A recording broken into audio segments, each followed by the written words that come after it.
Mike has been busted for speeding in the past.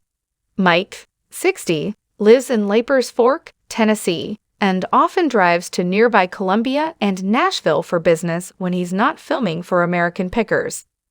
The U.S. Sun can exclusively reveal Mike was seen breaking traffic laws while driving from his $1 million home to the town of Columbia, which is around 23 miles away. In photos exclusively obtained by the U.S. Sun, Mike could be seen driving his vintage blue Mercedes and crossing over the double yellow line to get in front of another car on November 3.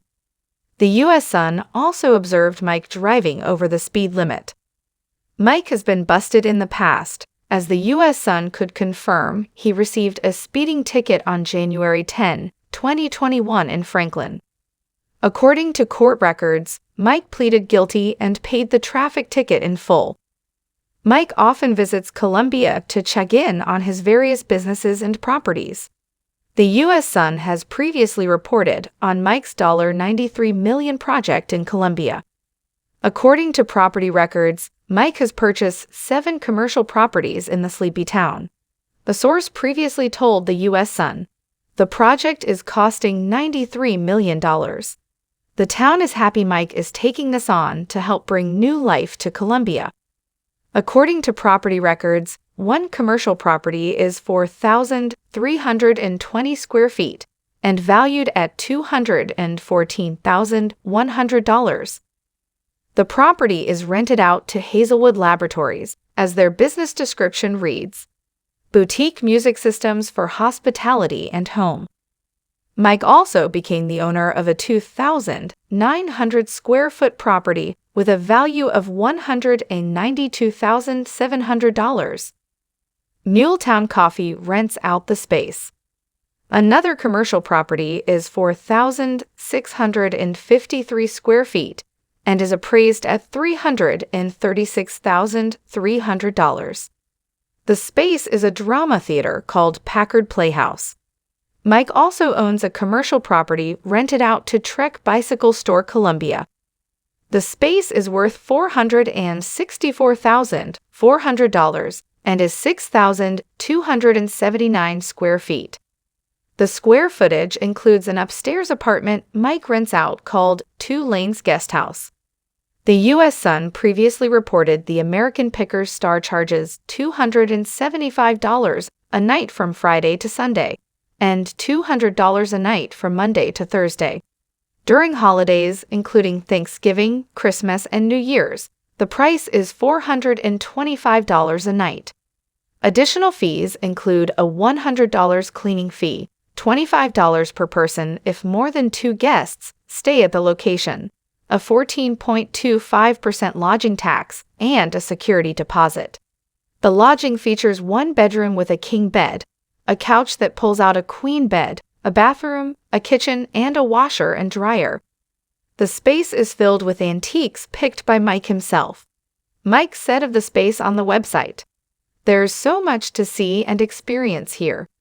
I wanted to create a space that allowed visitors to experience the charms of staying on Main Street in a small town. One of my favorite things is to look outside the 13-foot windows at the 1905 courthouse and hear the clock in the tower on top of it chime every hour. You can walk downstairs into the street and see the shopkeepers preparing to open for the day. You can even smell the biscuits and bacon Puckett's is cooking up for breakfast." Mike bought former Chevrolet dealership Columbia Motor Alley, which was built in 1948, in November 2017 for $400,000. The estimated value is $717,400, and the building is a massive 13,440 square feet. A source close to Mike previously told the U.S. Sun, "It used to be a car restoration building, and then Mike Wolfe bought it. He has employees who work on bicycles and more in the garage section. Mike has his cars and motorcycles here on display. He has motorcycles, bikes, cars, and antiques he finds on the show. There is also a merchandise shop that sells shirts, hats, oil cans, mugs, and more goods. Outside of the store are 2 vintage gas pumps. There are also various vintage cars and motorcycles from Mike's personal collection on display, including a black Ford Model A, a red Porsche, a beige 1934 Ford Coupe, and an Indian motorcycle. Mike also hosts Columbia, coffee, and cars in the spring, summer, and fall months.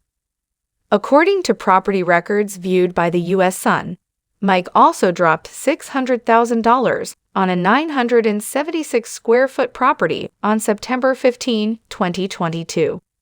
The U.S. Sun previously reported the space will be a restaurant, as construction to the outside has been completed.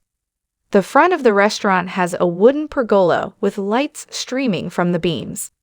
There are gray pavers under the pergola instead of concrete. The fire pit area also has pavers, and there is a brick bench for customers who want to sit around the fire. Opposite the brick fire pit are pavers that are elevated, which will be a stage for karaoke performers. The outdoor area is lined with a black metal gate and brick planter boxes with shrubs. A source told the U.S. Sun at the time, "It's going to be a restaurant. They are going to sell pizza, soda, that kin,